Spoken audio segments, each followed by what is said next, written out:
Welcome to Hospitality on the Rise, the podcast about the people shaping the hospitality industry and their journeys. I'm your host, Alice Chang, founder and CEO of Culinary Agents, hospitality's go-to hiring platform. And I'm here to give you your dose of virtual mentorship.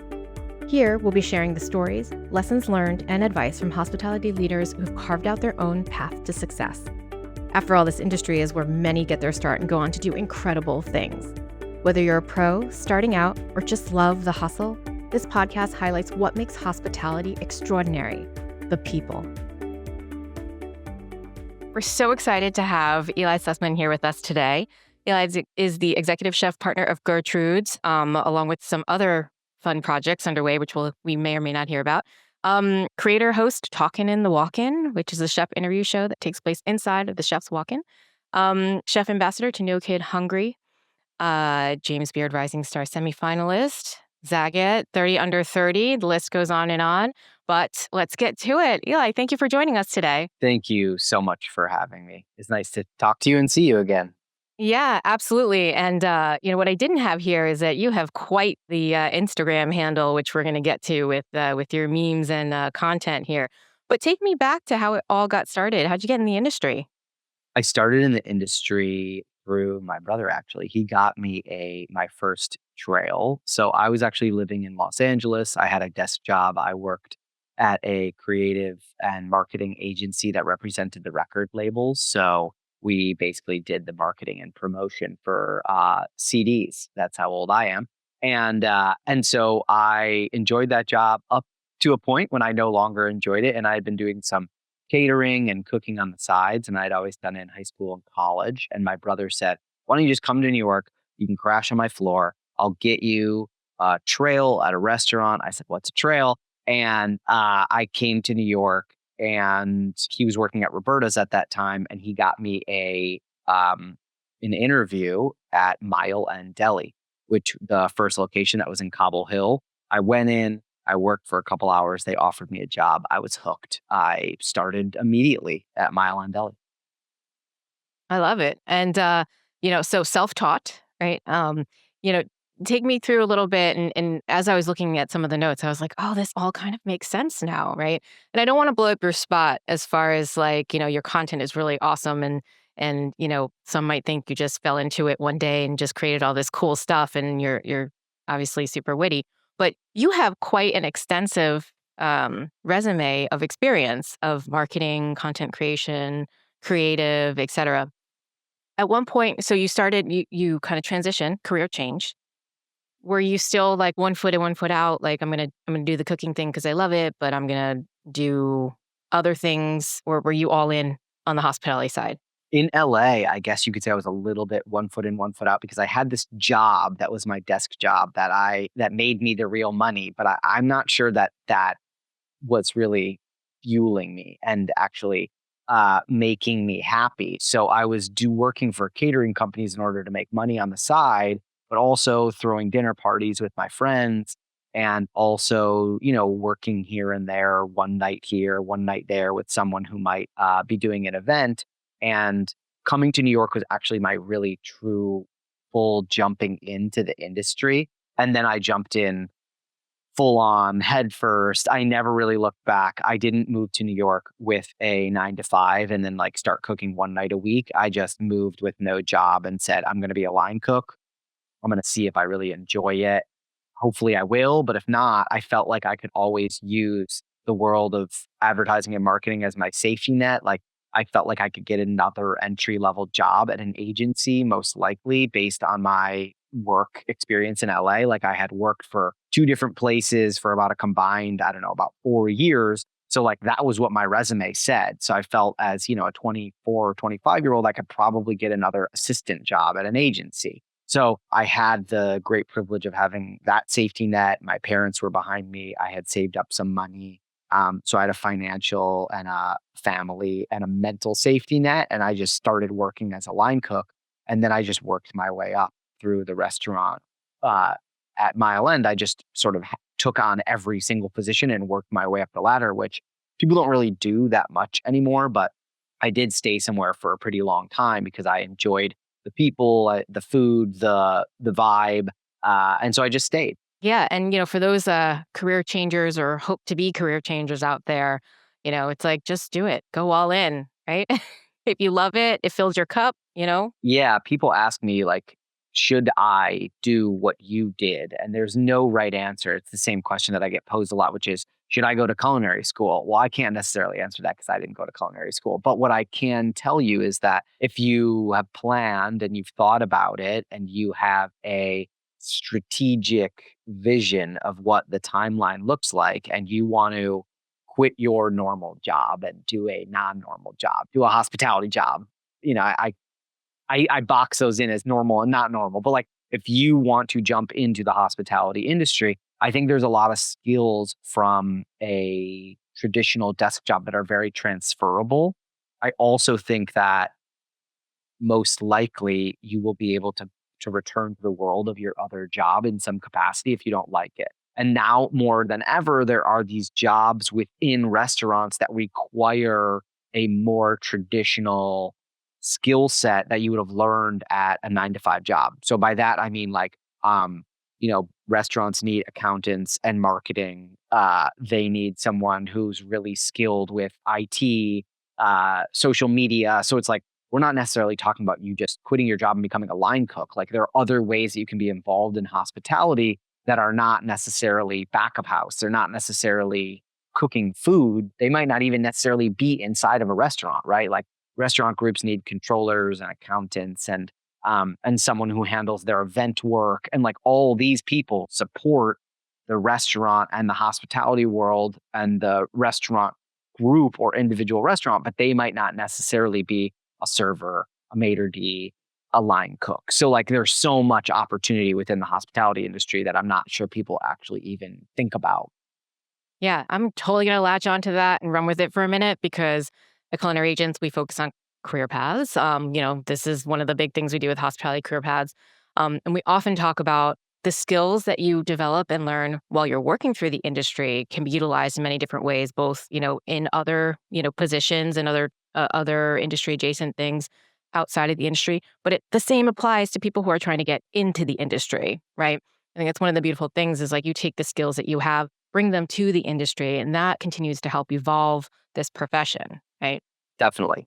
So I love that, and like you said, now more than ever, there's so many different types of, even within a restaurant group, but then you have like hospitality at large, and then you have, media, right? And you're a great example, and we're going to get into that on some of the other side hustles slash. I didn't purposely skip over the fact that you are quite the author as well. We're going to get back to that. Um, but I love that. Thank you for sharing, and it's completely true. I'm somewhat of a career changer as well, although I'm more like a boomerang. I started in hospitality, then I left, and I came back, and you do see the parallels in like what people need to do and understand, and the skills. Um, and then last thing, because it's not about me, it's about you. We also hone in on skills that hospitality positions require and what businesses are looking for more and more. And even for back of house, the top skill for cooks has been communication. That's been something that is really more and more important and sought after, and something that people are continuing to hone in on. For sure. Okay, intermission over.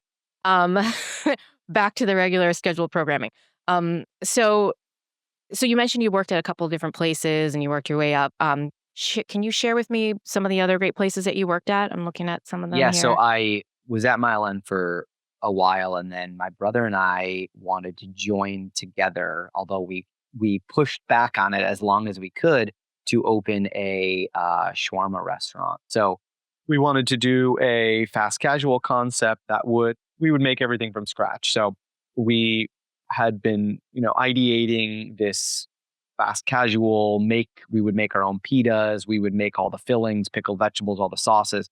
It would just be everything would be done from scratch. So a very sort of like chef driven fast casual restaurant, for lack of a better term. And we decided that we were going to do it, and we left our own restaurant jobs. And then what was sort of presented to us, this opportunity, was to run this restaurant in Montauk called Rushmeyer. So we were raising money for Samisa. We did a pop up actually at Three's Brewing, which is in Gowanus, where they used to host. Now they have like a set restaurant that's there, but they used to host restaurants that were in an incubation style state or that were a pop up, like a smorgasbord type thing.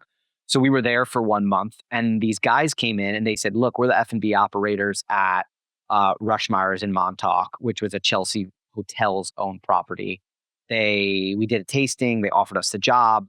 So I moved out to Montauk, and we became the chefs of a massive sprawling operation, which is like Rushmeyer's. It's 300 seats on the weekends. They do 700 covers on a Saturday night. I mean, I can't remember exactly, but like it was incredibly busy. It did really high rev numbers, and it had a huge staff. And I came from Mile End, which was 300 square feet and had 19 seats. And then the Manhattan location was a little bit bigger. And yes, okay, I was running both, but I had never really run we had a 12-person back of house team. We had a 60 or 70-person front of house team, uh, a GM and AGM. Like it was this massive operation. And I was honestly pretty young. And my brother's wife was pregnant.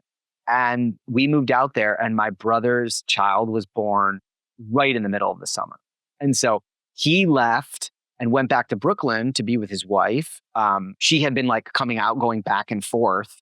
And then they were in Brooklyn for a little while, and they then returned at the end of the summer to Montauk. But for a while, I was really just out there by myself. That was a real big crash course for me in operations and in handling so many different aspects of what being executive chef is, which is sometimes you're a therapist, sometimes you're a mathematician, sometimes you're just a glorified, prep cook, and sometimes you are a logistical administrative person. And I needed to do all of those things at that job. It was phenomenal thing to do right before opening our own business. We then came back to New York and opened Samisa. And then we opened Ed and Bev's, which was a Detroit style Coney Island concept. And we had various permutations of those at various locations. We had some in Brooklyn. We did it in the Rockaways. We were at Essex Market for a while, Grimm Brewery. So various versions of both of those concepts for about 8 years. We did it at Rockefeller Center for 3.5 years. And then I hooked up with Nate and Rachel, and then we opened Gertrude's in 2023. So I, for the most part, have been running my own restaurants that I own for the better part of the last decade or so. Wow, wow. I love these because I always like discover like a whole other. It's like these interviews are like a gateway into a whole other area of like, oh, I didn't know that. Um, but I'm trying to think of, when you go from first thing is when you go from small to like the large operations, and you said it was a crash course, and you did give some examples. You're really good at these, by the way. Um, I was going to ask you like, what was something that was like the biggest um, eye opener or difference between going from like a smaller operation because you were running the show there, and then going to this type of massive, and then Montauk is like another beast in and of itself because of like the timing and the volume and the people and everything. Were there like a couple things, pieces of advice if somebody was going from like a small operation and considering working in a bigger one because they want different experience? Yeah. Well, I think there's so many, but from a leadership standpoint, it didn't change for me dramatically. Like I had to, be in charge in the Mile End kitchen. I had to be in charge in the Russ Myers kitchen. The main differentials for me was the product change and the service change. So Mile End was primarily a daytime operation. It was heavily focused on brunch. It was a Jewish delicatessen concept, so it was very meat heavy. And then Rush Myers was much more geared towards dinner service. It was much more heavily weighted towards the weekend warrior tourism traffic. So the weekdays were very, very quiet, and the weekends were absolutely insane. So it was almost, there was this similar trajectory, which was like, you have your legs underneath you, and then you hit the weekend at both of these places. And it was like for brunch at Mile End, it was like a bomb went off. And at Rushmars, it was like dinner service. This is totally insane. So you have to manage people's expectations and personalities that work for you in terms of knowing that on Thursday you have to start getting prepared for Friday because on Friday you're getting prepared for Saturday, right? So you just have to think about the week holistically and how you're staffing it so that nobody feels like they are having the burden of prep and service firmly on their shoulders. Like that is what a leader is supposed to do, is try to make everybody feel good about their job. And generally speaking, what I've always tried to do at any place that I've ever been, even like a lead line cook or a sous chef, and not even necessarily like being the owner, is you have to make people want to come to work.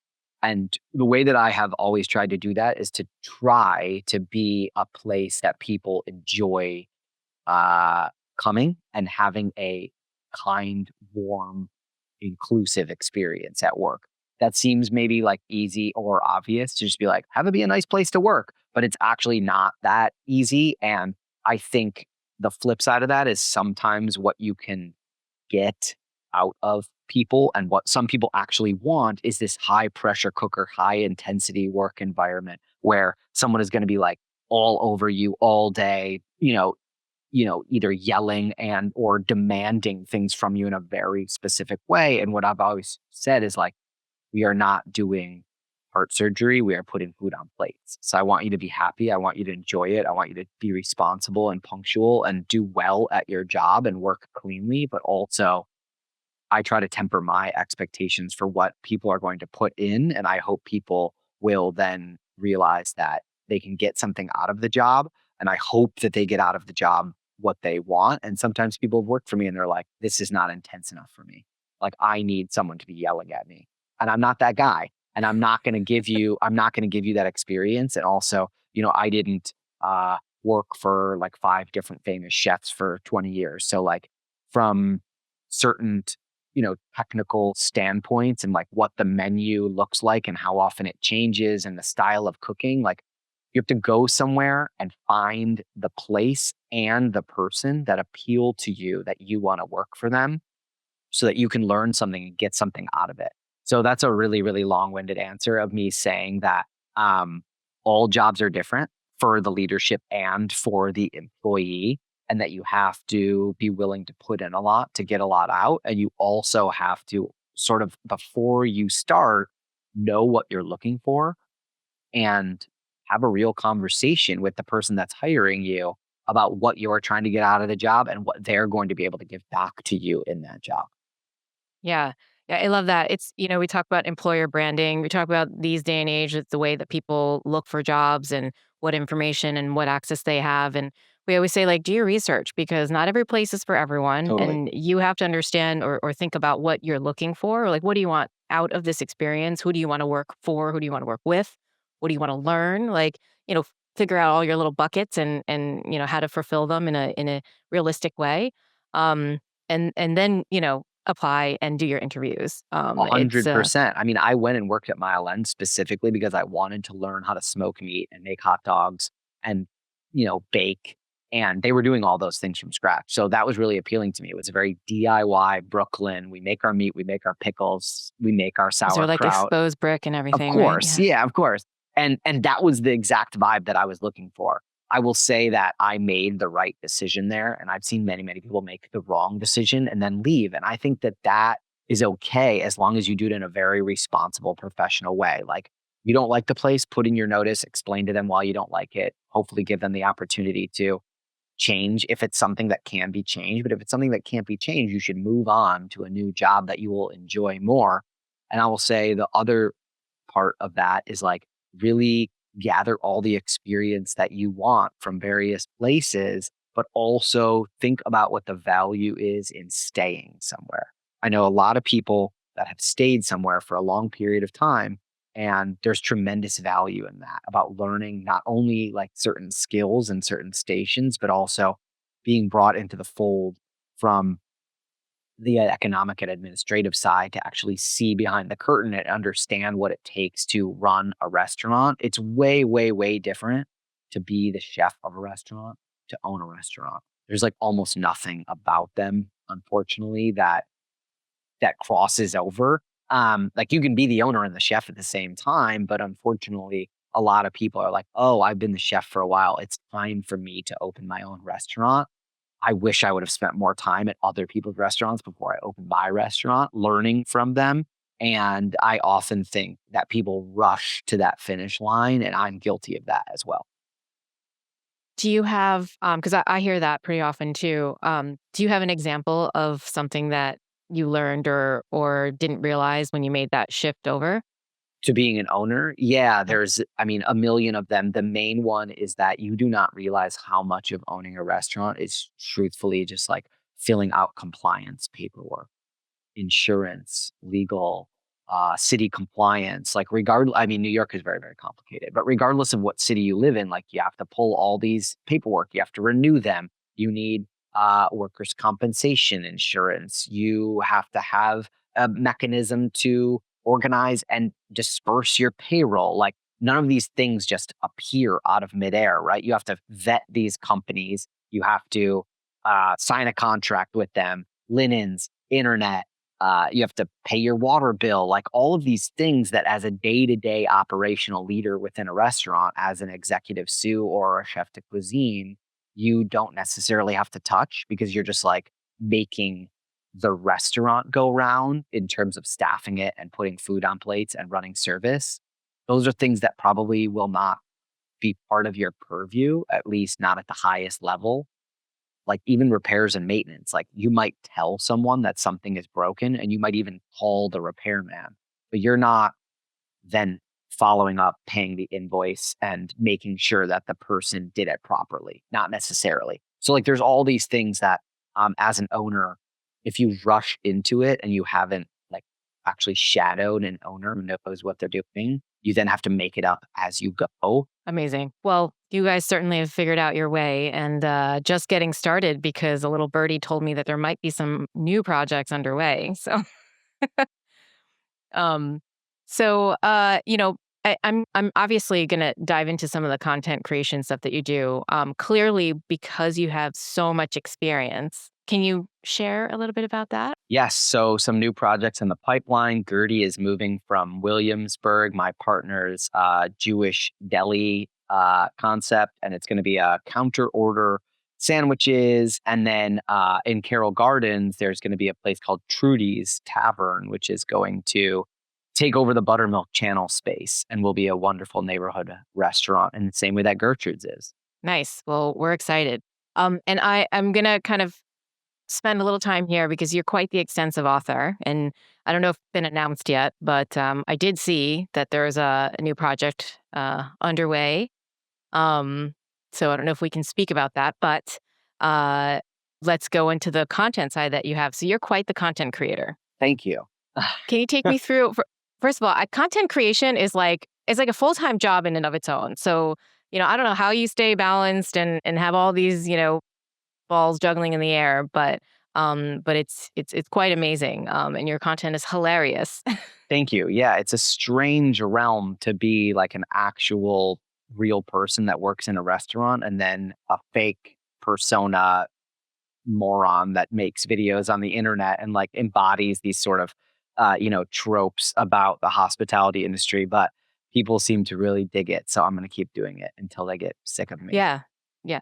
Well, clearly, I mean, you have the experience, right? So you're not just someone like poking fun or making up like scenarios. I think that's one of the reasons why people resonate with it so much because Yeah. they're like real world situations and probably some that you've lived through, Yeah, right? unfortunately, it's the opposite. I occasionally will get someone that I worked with or like a current line cook, and they'll be like, "Was that about me? Can you not make a video about me?" And I'm like, "That's not about you if you can believe it. You just do the same thing that every line cook has done for the 30 years because everyone is not original, including myself. And it's like we've all heard the same excuses from everyone. We've all had the exact same, issues with equipment and with people and with our mental health. And so everyone's kind of in a silo in their own world, head down, having these problems. And yet we're all having the exact same problems. And that's, you know, to your earlier point about having fun and enjoying what you do, I mean, clearly,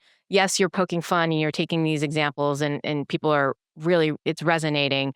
But that's one of the things I think people love about this industry as well. There is this like There's so much like shared humor, understanding in this kind of club of like, I get it, right? I get that joke. I get, Totally.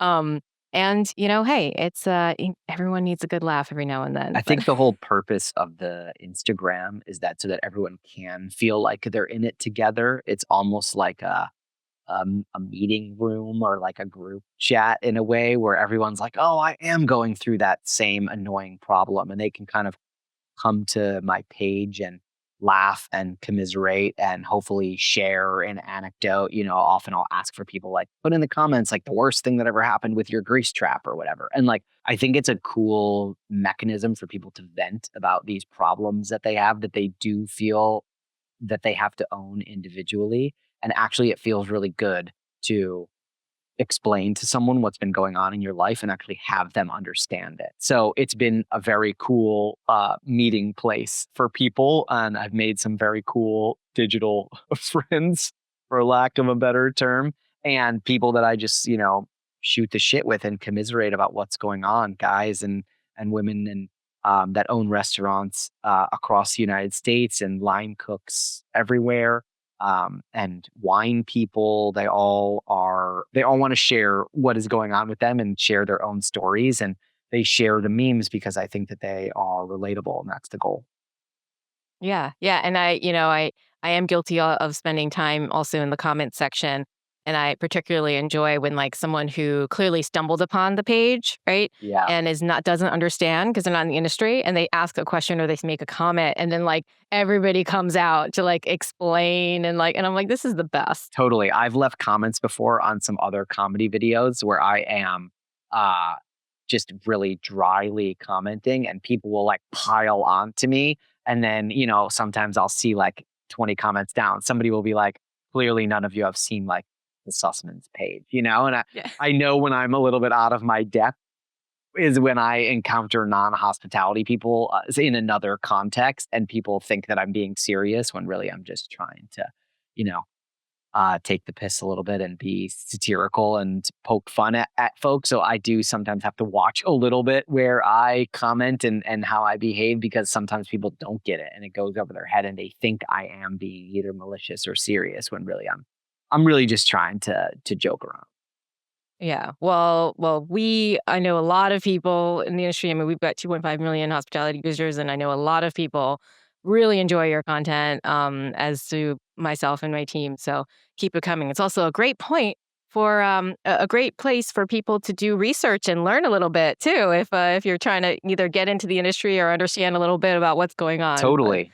And I um, answer all my DMs. So like anyone who's ever reached out to me, I really do respond to them. And I've gotten questions as far reaching as like, should I start a restaurant and should I enter the industry? And then as specific as like, what type of immersion circulator do you use at the restaurant? So it's like, I love talking about this stuff. I want to be in this industry and do this job because it's the only thing that I want to do. And so it's really satisfying for me to speak and talk to people that love doing what they do and are in the industry as well. So I'm accessible. I'm easy to find, and I love chatting with folks across the industry about what's going on with them. It's good for my content. yeah, I get to mine it for content later on. I love it. I love it. Well, on that note, we're gonna go to quick fire. Okay, What advice would you tell your younger self? be more patient. Spend more time working for other people.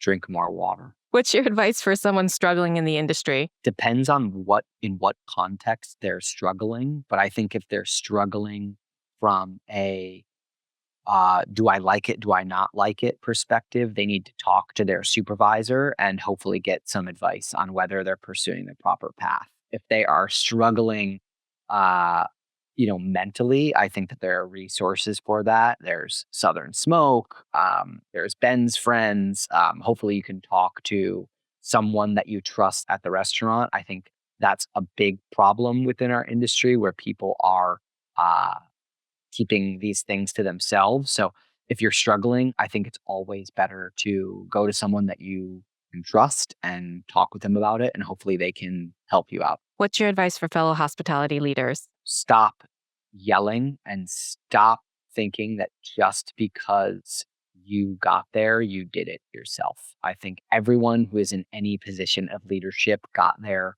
on the shoulders of many other people, and we all need to remember that. I am in my position due to a tremendous amount of privilege, good luck, and some hard work. And I think that many people that are in these really influential big positions, they don't want to acknowledge the fact that or the reason that they're there is by really going on the shoulders of other people and also some good luck. And I think we all need to be a little bit more compassionate in this industry when talking to both our peers and people that are working their way up. Because if you're in that leadership position, everyone is looking to you for mentorship and guidance and advice. And, 1 minute of your time can be super valuable to a young cook. So try not to blow them off and try to have patience and compassion for those people that work for you because they wanted to work for you because you are exceptional and don't let them down. I love that. On that note, thank you so much, Eli, for spending time with us. I know you're very, very, very busy. Um, and I look forward to you creating some content about us. No, I'm kidding. No, I look forward to what's next. I know you got a lot of irons in the fire, and really excited. So congratulations on everything, Thanks. and looking forward to seeing many more successful things Thank on you. your. Great to talk with you. Great to see you always. I'm working on a comedy hospitality book. I can't wait to finish it. And then maybe I'll come back and we can talk about it again. Absolutely. I'm going to book you. All right. See you later. Thanks, Eli. Bye. Thanks.